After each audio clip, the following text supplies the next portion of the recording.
Hı. İpek Hocam size ben sözü. Okay, so I think all is set with the translation options. Anybody who would like to hear the Turkish translation would need to pick the German option under translation at the bottom of your screen. And if you want to listen or speak in English, then you choose the English option, right? Okay. All right, well, welcome everyone. Thank you for joining us for the 7th session of the Policy Dialogue series on the care economy by UN Women Turkey Country Office.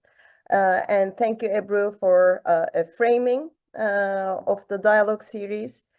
Today, we are honored to host Diana Rodríguez Franco, who is one of the leading figures in the design and implementation of a highly innovative and inspiring model in urban care services delivery in the city of Bogota, known as care blocks. Let me take a few seconds to introduce Diana before I give the floor to her. Diana Rodríguez Franco is the special advisor on gender and diversity to the president of the Inter-American Development Bank and the IDB Group. Her nearly 20 years of experience in gender equality and human rights is based on a combination, on the one hand, of a robust academic foundation in sociology, economics, and law, and on the other hand, practical experience with practical interventions to deliver transformative social change in both governmental and non-governmental contexts in Latin America. As the former Secretary for Women's Affairs in the city of Bogota from 2020 to 2023, Diana conceived and implemented innovative and internationally awarded public policies to address a number of issues, one of them the unpaid care burden, notably through the model that I just mentioned, known as the care blocks of Bogota. In a complementary manner, she has spearheaded public policies towards closing of gaps in employment opportunities, responding to gender-based violence, and mainstreaming a gender perspective throughout government and partnering with private sector stakeholders. Prior to that role, Diana was Deputy Director of the Center for Law, Justice and Society, a nonprofit research center that promotes human rights and the social rule of law in Colombia and Latin America, where she oversaw the divisions of economic justice, environmental justice, and international human rights. Diana holds a PhD and a master's degree in sociology from Northwestern University and an economics and law degree from Universidad de los Andes in Bogota. She has worked as a lecturer at different universities and published multiple scholarly books and articles. Diana is a member of the World Economic Forum's Global Future Council on the Future of the Care Economy and a member of Room 5 on gender equality, part of the 17 Rooms initiative of the Brookings Institution and the Rockefeller Foundation. So with that impressive background and a very inspiring initiative, Diana, that you will share with us today on Care Blocks, welcome. We are thrilled to have you with us addressing a Turkish audience. And let me say that I was in Colombia last December for the International Economics Association conference and took advantage of my visit to go and see one of the care blocks in Bogota, which I have to say I found extremely exciting and inspiring. And ever since then, we have been after you to have you as a speaker for one of our policy seminars, and very happy to have you finally with us. So the floor is yours, and you will have, as agreed, around 45 minutes for the presentation, after which we will open up the floor for discussion and Q&A.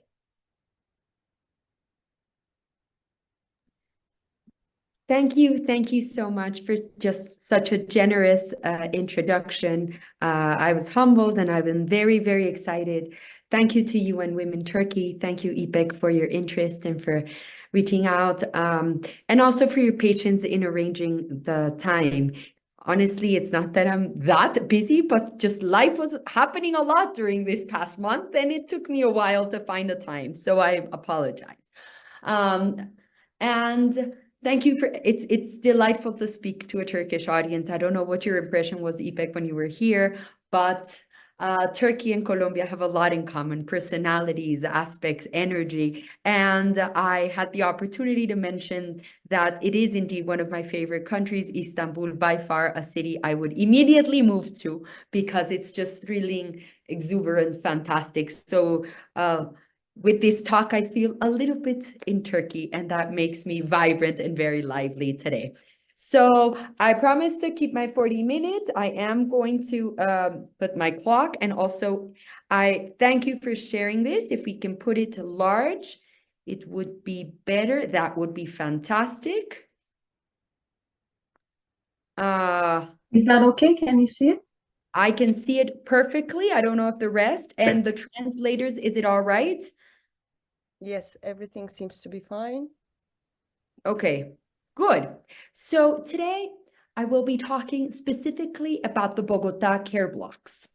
In Spanish, the term is manzanas del cuidado. And the reason manzanas, for those of you who know Spanish, translates literally into apples.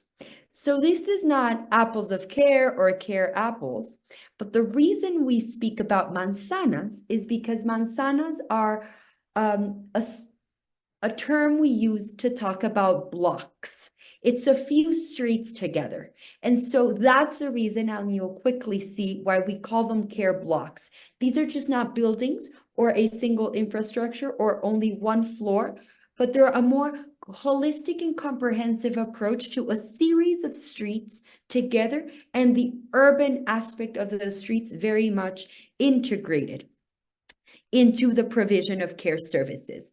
And why do I call it this way? I call it care blocks. You'll see it quickly, but I want to point your attention to how do you reorganize a city for women? And that was the real aim. The real aim was through care blocks, we're doing more than just the provision of care for caregivers and care receivers. That means for the aunts and the grandmothers and the women that take care of children and the elderly and cook and clean and do all that unpaid care work. So care blocks are not only for them and for those that need care, like children and older adults and people living with disabilities, but care blocks transform a city. Cities were traditionally planned by men, thought for men. And it's time for cities to bear in mind 52% of the population. Most cities around the world, the majority of the population are women. And in developing countries, that is even more the case. And so it's time, but cities also don't want to grow that much. Cities, in fact, like Bogota, have made the decision not to continue expanding itself. So cities at this moment need to complement themselves.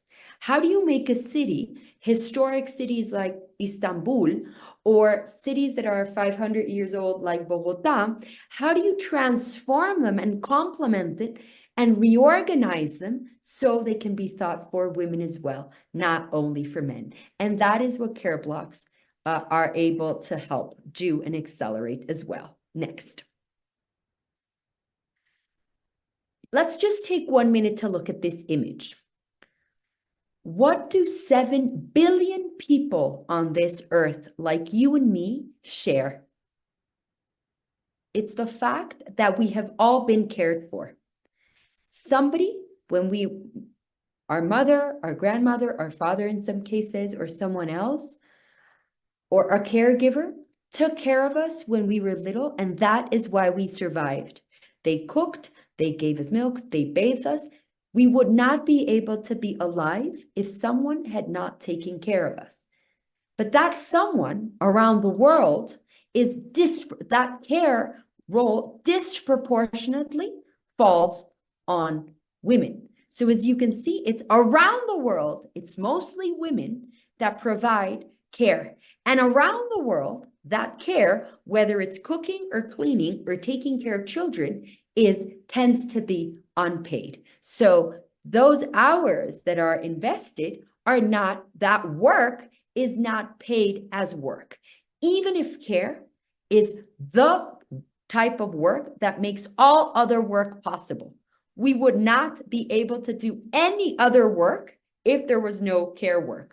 I would not be able to be sitting here talking before this audience if someone was not taking care of my children or my father with Alzheimer's. And the same happens to most people in this room. Someone is taking care of our loved ones in order to be able to do that other work. But see that this is the image around the world. It's mostly women doing unpaid care work. And that is why in Bogota, under the administration of the first woman elected mayor, Claudia Lopez, we decided in the year 2000, in January of 2000, when we took office, that we had to focus on the unpaid care work that falls disproportionately on women's shoulders. Because if not, all other human rights, especially for women, were going to be hampered. We could not think of a right to education if we did not distribute the care work. Why? Because we can open schools and universities and give grants and scholarships. But if women are trapped in the unpaid care burden, they're probably going to drop out or even not going to apply to the scholarships or go to the schools. The same thing happens with work or with health. So that is why Bogota decided to focus on the unpaid care burden. And let me now take you to Bogota. From the map of the world to, next please, to Bogota. Bogota is the capital city of Colombia, a country located in the most northern point of South America, close to Venezuela, Brazil, and Peru.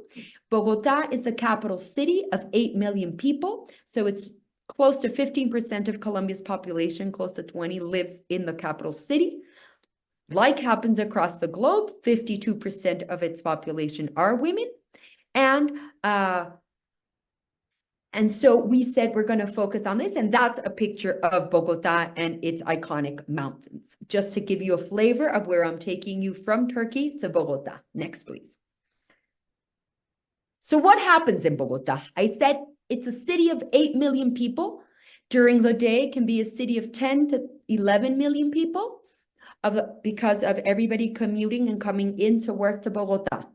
Of those 8 million people, I said that over 50% are women. So over more than 4 million, a little bit more than 4 million are women.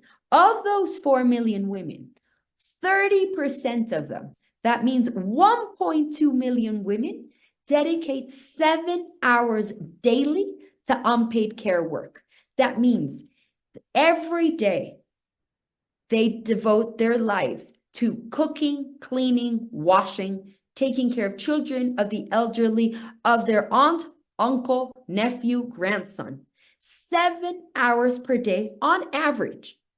That means some women can take 10 or 12 or 13, devoting their lives to unpaid care work. What does that immediately translate into? 1 out of every 5 women have chronic mental and physical illnesses derived from the unpaid care burden. 1/3 of them report having absolutely no free time.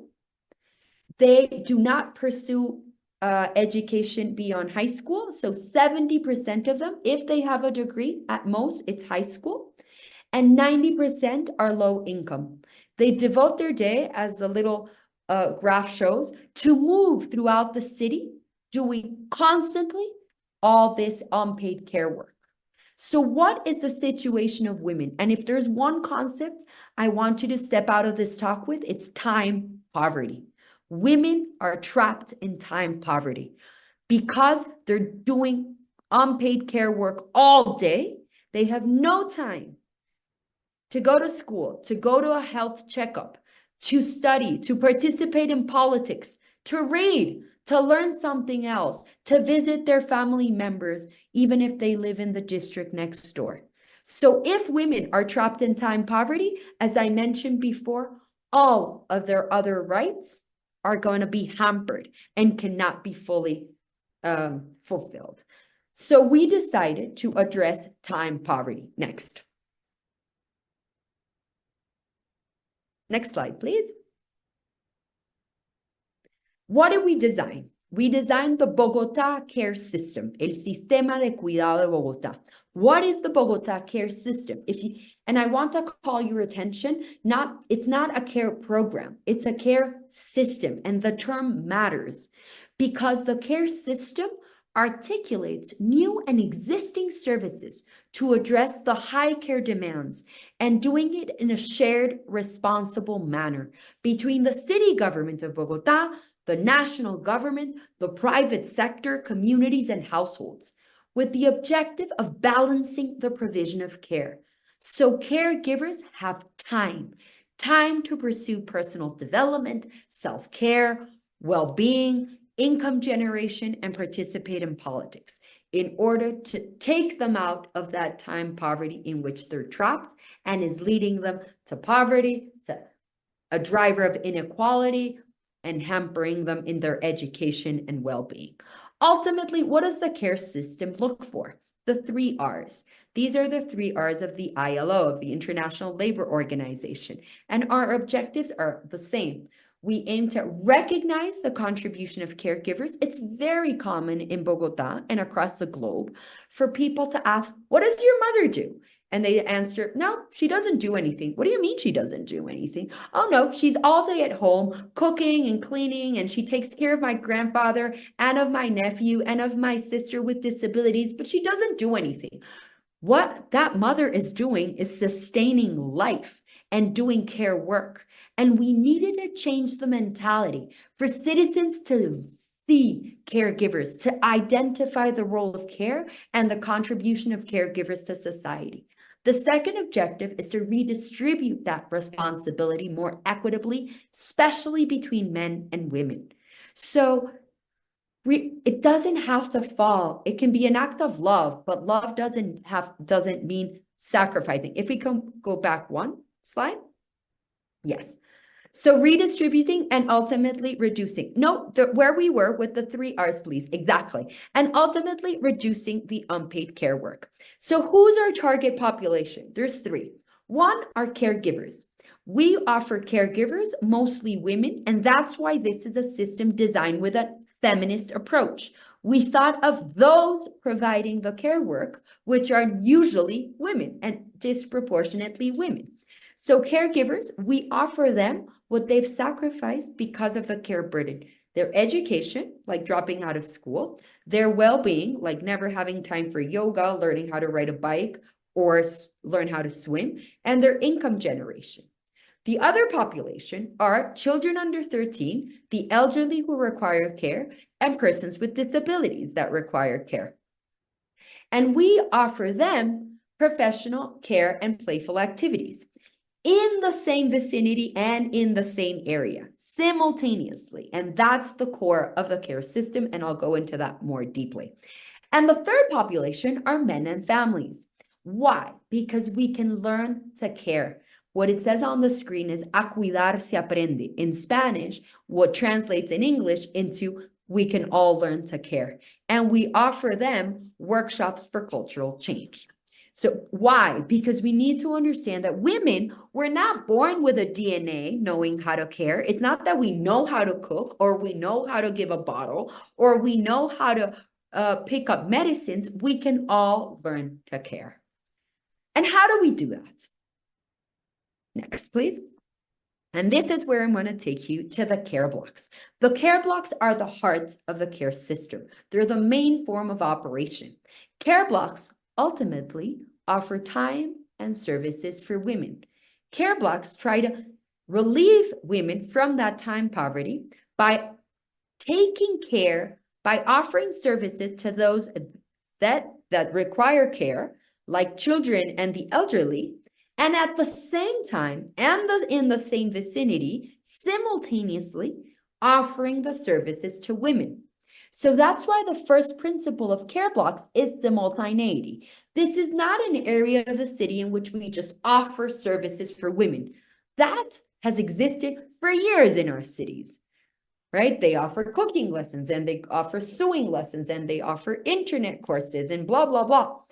But what happens is women end up not going. Why?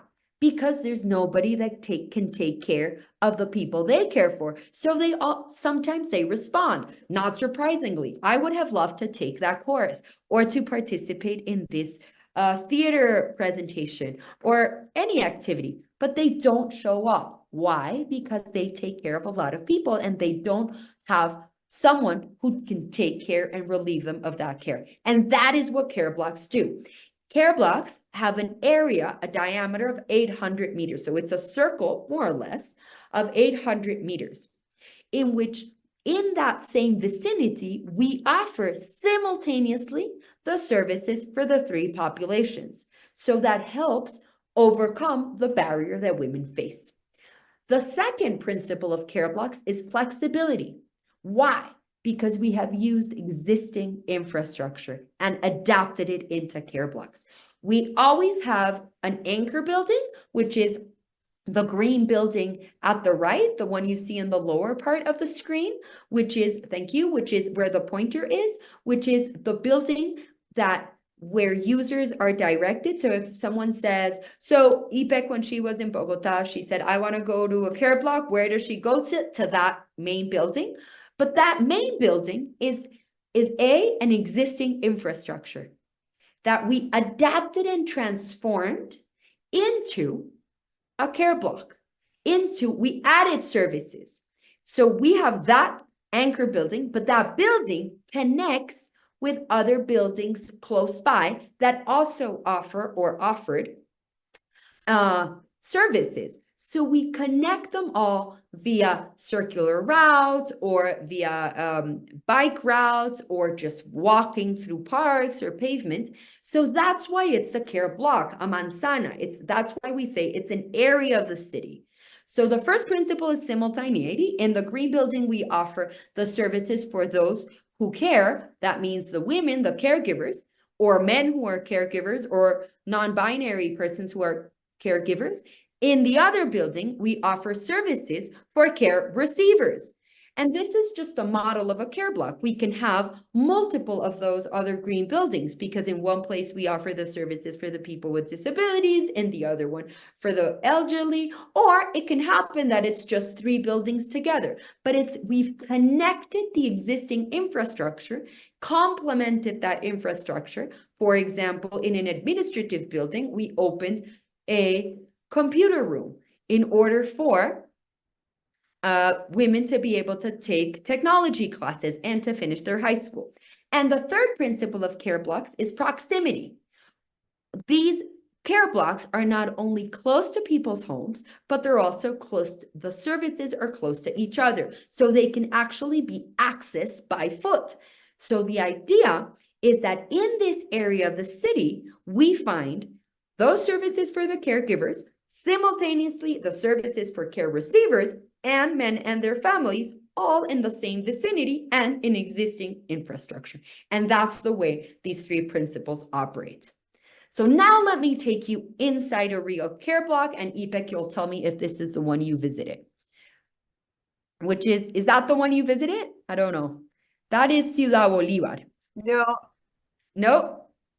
Okay, this is the first care block that was inaugurated. So as I mentioned, this is in the southern part of Bogota, in an area, as you can see, where many houses have been built by the owners, the self-built part of town. And this, as you can see, let me draw your attention to a few items on this picture. First, you can see a cable car. Do you see the big gray pillars and the hanging low baskets as if it was a ski lift? Well, that is a cable car that connects the top of the mountain to a court, like a central avenue road in the city. Why? Because people in this area would take up to 2 hours by foot or informal transportation to get to that part of town. With the cable car, that transportation was reduced from 2 hours to 16 minutes. And so people get on the cable car. It's a very safe and ecological form of transportation, which reduces emissions. And it also reduces the time that women spend in what I showed you in the first drawing of going from one place to another and taking multiple forms of transportation. And that building, the green one with the green roof and with the circles, That was just one of the stations, and it was just going to open and as an administrative building for the city government. What did we do? We transformed it. Some spaces like that roof you see right there, instead of simply being a roof where the 3 circles are, that's where the yoga lessons happen. That's where the exercise lessons happen. Women and men and caregivers, regardless of age, they stand on that roof and they're offered yoga classes, dance classes, aerobics classes. They also take their bike lessons there because there's bike school for women. We want more women riding bikes, and we want equitable cities, and we want parity in transportation. Well, we don't have it. Why? Because women, because of the sexual division of labor, are not taught how to ride bikes. They're assigned the care work. You stay at home, you take care of your sister while your brother learns how to ride the bike. If we want cities that are more sustainable and resilient, we need more citizens riding bikes. Well, we have to address the inequalities faced by the majority of the population, women. Now let me take you inside this care block. And how does it work? Next, please. So imagine Maria. Maria can be a 60-year-old woman that comes into a care block, and the first thing is she can drop off her clothes in a free laundromat where there's washers and dryers. Her clothes is washed and dried and folded. Why are washers and dryers so important? Because it's one of the things that one of the care services or works that consumes more time on women. In Bogota, women spend on average 1 hour and 10 minutes washing, many times by hand. What happens if it's a family of 5 or 6? Usually that all accumulates, and if you ask a woman like Maria, what did she do on Saturday? Her most common response is, I washed and cleaned all day. Why? Because the clothes accumulate and she's washing by hand for 5 or 6 hours. That is the worst example of time poverty. It's a stark example of how women are wasting their time washing and washing and washing and reproducing that sexual division of labor, because it's usually women washing the clothes. So we inaugurated community washers and dryers for caregivers to come in, drop their clothes in the free washer and dryer, and in the same vicinity, sometimes in the room next door or across the street, their children or grandchildren are dropped off in playful activities. This is not a kindergarten. This complements a kindergarten or any more long-term form of education or primary education. So it complements. It complements the time that children are, whether they're in school or in kindergarten. So if you add up these hours, the woman has just saved 1.5 hours in washing and drying and folding, and she has saved 2 to 3 hours of taking care of children. So the woman, the caregiver, suddenly has 4 hours for herself. So what can she do in those 4 hours? Let me take you to the bottom row of pictures. She can finish high school in a flexible manner as a woman on the screen. She's a 45-year-old woman who she had dropped out of school because she had to care. And this woman is now finishing high school in a special program designed to address the education inequality and the fact that women of many different ages and backgrounds want to finish high school. Or she can also take tech classes, like she can learn how to use a computer, she can learn how to use a cell phone, learn how to use a QR code, do a video camera, and so a video call and so forth. Then she can also learn how to ride a bike in bike school for women, or she can learn how to swim, or she can go to free psychological and legal aid because the correlation of caregivers, unpaid caregivers, and gender-based violence is very high. They have a higher chance of being victims of gender-based violence. And there's always some sort of cultural transformation program for men. This is Care School for Men, where men literally learn to cook, give a bottle, sweep the floor, wash the bathrooms, or do things that traditionally, because of the sexual division of labor, men do not learn to do. So we teach them so we can care more responsibly. Next, please. But we also have, as I mentioned, we have care blocks throughout the city, and we use the existing infrastructure. But what happens in the rural parts of town? The rural parts of the city, like Bogota, do not have infrastructure. And there's also areas of the city that have that are deprived and have a deficit of infrastructure. And so we designed the mobile version of care blocks. So not only do we have the fixed version, we have a mobile version. So the bus, it's not a bus to transport women to the care blocks. No, those buses exist. It's a bus that operates as a mobile care block. So inside the bus, we offer those services. Let me take you to the picture on your bottom left. That's how the bus looks inside. We have desks and computers and internet. And so that's where men and women can finish high school, learn how to use a computer, take English courses, and so forth. And so we've adapted the bus and made it a smaller and mobile version of the care block. And at the same time, to maintain the core and essential aspect of a care block is we take care of those they care for. So those women on the bus and that men on the bus can actually participate and finish their high school while we need to take care of their children or the elderly. So we do it in those purple inflatable tents that you see in the picture at the top, next to the tree. You see those tents where the pointer is.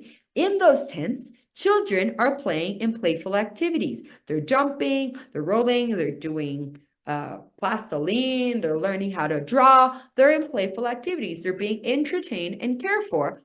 So their mothers or grandmothers can get on the bus, finish high school, and also we offer free psychological and legal aid on the bus. Next. So but in addition to the care buses, there's a population that can seldom leave their homes because of the quasi-permanent condition of the people they care for. Some women, mostly women, take care of 2 or 3 or 4 people at the same time.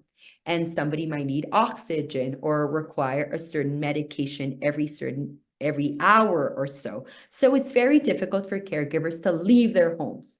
So what did we do? We took the care system to their homes.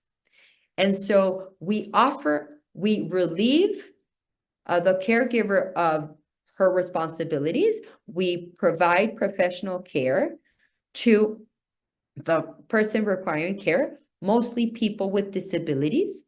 And at the same time, the caregiver is offered the possibility to certify herself as a professional caregiver. The National Apprenticeship Service had this program of certifying women and men who for years learned how to care. So for instance, for 10 years, they've been giving a shot, giving the medicine, putting oxygen. So they come into their homes or they do it online. They see how they care. They see how they provide the services. They make them take a series of exams. If they don't have all the knowledge, they complement it. If they do, they get certified. With that certification, then her care work that for years has been unpaid can transform into a possible form of paid formal care work because the probability of her finding a job is higher. So those are the 3 forms in which those are the 3 new forms of the care system: the care blocks, the mobile version, which are the care buses, and the care home assistants for people with disabilities and their caregivers. In addition, of course, it's articulated to the other existing forms of care services, the traditional daycares, for instance. That's also why I mentioned that it's a care system that articulates the new and existing services. Next, please. So we finished the administration It's a 4-year period between January of 2020 and December of 2023. We inaugurated and put into operation 21 care blocks distributed throughout the city. But we also included care as a guiding principle of urban planning. Usually, the master urban plans, the ones that decide how the city is going to develop in the next years, in the decade or so, in the case of Bogota, until 2035, it had the traditional guiding principles, like the environmental concerns or the mobility and transportation concerns. We included care as a guiding principle. And why? Because if we include care as a guiding principle, then we're automatically thinking also of women, and we incorporate a feminist principle of urban planning, which is proximity. Urbanist feminists have been for years arguing that if we do more proximate cities in which the school and the health service and the park and the supermarket and so forth are more closely situated, then it's not such a barrier for women to access those services, especially low-income women. So care blocks are an instrument to actually make possible the proximity principle of cities. And so we planned that for the year 2035, Bogota would have 45 care blocks, guaranteeing that every woman would have a care block at most at 30 minutes walking by foot from her home. Next. And so care blocks in these 4 years, or a little bit less than 4 years, and 3.5, because the first in 3, because care blocks were inaugurated in October of 2020, so 10 months after we took office. We've changed the lives of, we were able to serve 550,000 individual women and their families. So there we're not counting a woman that goes 5 times to a yoga class or 20 times to finish high school. We're counting individual persons. We also freed time equivalent to 570 days with childcare, or equivalent to 506 days with community laundry. And over 34,000 women and men graduated from high school, were certified, like in total, certified in care knowledge and in digital skills. Specifically graduating from high school, we had 1,200 women and a few men that graduated in high school in a 1.5 years. So from the official public schools, they graduated with the beret and with everything they needed. So they took their courses in the care blocks or in the care buses with the pensum and the curriculum from the public schools of the city. And we graduated women in all diversities, because the care system has an intersectional approach in which we try to address the needs of women, rural women, like with the care buses, Afro-descendant women, women, LGBT population, and so forth. And so next. How do we do it? Briefly, let me take you through a short timeline, because there's always the question. First, this idea came from the women's movement, not the care blocks, but the asking for care services. The idea of the care blocks is like, where it came from is another story, or well, it's a separate story, but it was the women's movements asking and demanding that some sort of care service was put in place. In 2019, the first woman elected mayor, Claudia Lopez, was elected, and that made a huge difference. Then we designed our government plan. We included care blocks, care buses, and care home assistance in the government plan. It was presented before the city council that approves the budget and approves what we're going to do. And it was unanimously approved, even by the opposition government. We identified existing infrastructure to change the way and the mindsets of public officials. The only way we can measure the success of government is not by the inauguration of bricks and cements and buildings, but by the services we offer and how we address and fulfill the needs of people. We also went from working from silos to systemic governance, and that perhaps is the deepest change that we were able to carry out, which is cities work in silos, governments work in silos. The health sector works with health minister right here, the women's secretary or ministry right here, the environmental sector. In care blocks and in the whole care system, we came together. We said, what is it we need to offer? What are the services we need to offer caregivers? Education, finishing high school, tech abilities, riding bikes, learning how to swim, free psychological and legal aid, washers and dryers. That requires services coming from different parts of government, not only the Secretary for Women Affairs or the Secretary of Education or the Secretary of Transportation. It forced us to change our logic and work in a more articulate fashion.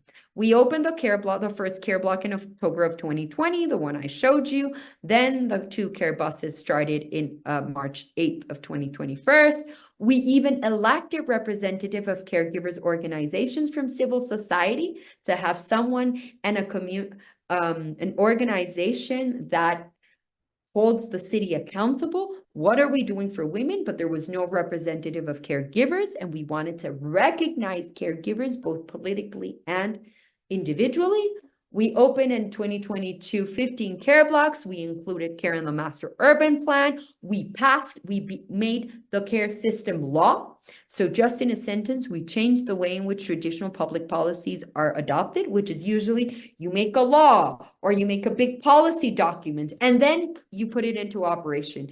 Here we said, let's take a risk. Let's change the way in which we traditionally think. Let's put the solution in practice so people can see the problem, because the care burden is not recognized as a problem. So we needed to show the solutions so people understood what we were talking about.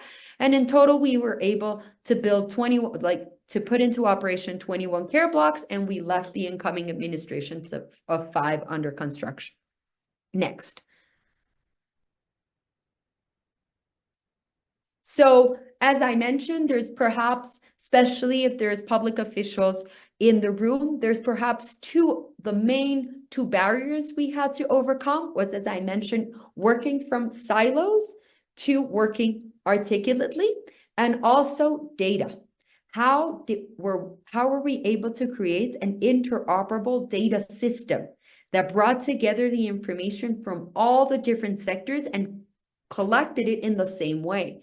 Because some sectors were not even disaggregating data by sex. So we didn't even know if they were serving women or men. So we had to attune all sectors of the administration in order to collect data in the same way, work in a systems governance fashion, think collectively of care, and understand how care connects to addressing care demands connects to every single purpose of every ministry in the city administration. Next, and lastly, there is a relevance to the global agenda of care blocks beyond just the care block or its mobile version. The care blocks have a relevance to the global agenda. You can see the little SDGs logos. If women are trapped in time poverty and they have lower education and they have low time, they have higher chances of being in poverty. So by addressing time poverty and the care burden, we address SDG number 1, good health and well-being. If women do not have time, they do not have time to go to the doctor. They do not in a preventive fashion. They do not have time to exercise or go to a psychological aid session. So addressing the high care demands and addressing the time poverty that derives from those enhances good health and well-being. Quality education, I was mentioning, it was the most demanded service. It was possibility of, regardless of age or ethnicity or socioeconomic background, they could finish high school and graduate. We had women graduating from high school at 70 years of age. Gender equality, of course, reducing inequalities at large, both education and in health and in many different human rights. attaining more sustainable cities, because the idea is that you can walk through the care blocks, you can ride a bike to the care blocks, you learn how to ride a bike, and also enhancing partnerships for the goals, working from silos to collectively, but also bringing in the city government with the national government, with the private sector, because the private sector also, my claim is that we should go from corporate social responsibility to the social responsibility of care. And also the new urban agenda. It changes the way in which we can plan cities and we can complement even cities that do not want to continue to grow with care blocks and care systems. Cities can become more equitable. So ultimately, it's a social innovation that addresses multiple urban challenges, ranging from gender inequality to the climate crisis to quality education and systemic governance. These are all challenges that cities around the world live. And so we can find social solutions to these urban challenges, not only specifically education solutions for education or transportation solutions for climate. If we put women at the center, if we think of care as a common denominator and a common goal, then we can attain the global agenda and ultimately reach the SDGs by 2030. Next. So it's time to care. Thank you very much. Thank you, Diana, for this very comprehensive and enlightening presentation. It answered many questions I had in my mind about the care blocks, but at the same time raised a number of new questions as well, as a good intervention should do. So I want to emphasize that one of the things that you said, one of the very innovative aspects of this model is that it brings all these different components of care together into a multi-service, multi-purpose system model. Those of us who've been involved in this area, along with many women's organizations, and have been demanding care services, the discussions are usually compartmentalized. So for instance, we talk about childcare centers for childcare services. We talk about elderly care services, long-term care services for people with disabilities. And then somewhere attached is the discussion about how to get caregivers back into employment, back into the labor market, occupational training for women. So it brings all of these together in a system, in a comprehensive system, and also together in an urban space, therefore minimizing the time that one has to spend in terms of, benefiting from different kinds of services. Plus, I find it very interesting that it adds these less discussed components about self-care of women. For instance, the psychological and legal counseling services, physical activities, services that enable women to participate in sports for their self-care. And also it brings domestic services, the unpaid indirect care through laundry and food laundry centers and food kitchens. So that's what I find fascinating about it, that, all these various components of the discussion that are always, discussed in an isolated manner. Separately, absolutely. Separately, they are all brought together in a comprehensive manner, and also in a practical manner in the same urban space. So very fascinating. And in terms of the SDGs, I would like to add one additional SDG, the SDG 8 on decent employment generation. Absolutely. You're absolutely right. I think we should, that should be part of the multiplier effects, in the sense that care services are very labor intensive, and what the care blocks do also through the certification and upskilling process also provides a source of decent employment creation through creation of care jobs by converting unpaid care work into paid care work. Okay, so and I yes. agree with you, and And we had multiple challenges. I mean, of course, in a presentation, I tell you more fluidly how it operates and not all the challenges we faced and the mistakes that we made. But if there was one thing I would redo if I were to start this process again, or if I were advising any city to do, is to see it holistically in an integrated fashion, because it needs to appeal to the objectives of everyone. I mean, that's the knack of it. That's the charm of it. That from the Ministry of Education, they find a purpose of closing the gender gap between men and women, because if you address caregivers, you close that gap. So you connect with their role in society. But also, even if theoretically dividing direct and indirect work is important theoretically to understand when you care for people and when you do the other services that sustain people, in practice, caregivers do everything at the same time, right? It's in very rich societies that those jobs are divided. In fact, that's why there's such a care burden, because they're intersected. So yes, theoretically, it's very important. It gives us lenses to understand the different components, but it should be when we offer services, it makes sense to bring everything together. Also, to change the lens. Why do we tend to think that climate solutions are either, right? We tend to forget that there could be more social innovations for climate solutions. And we tend to think that they have to be this. Yes, there has to be dramatic changes because we are frying to death, but, right, we are, but let's remind ourselves what is closer to home and closer to essential things. We know, for example, that the best way of enhancing adaptation and enhancing resilience is by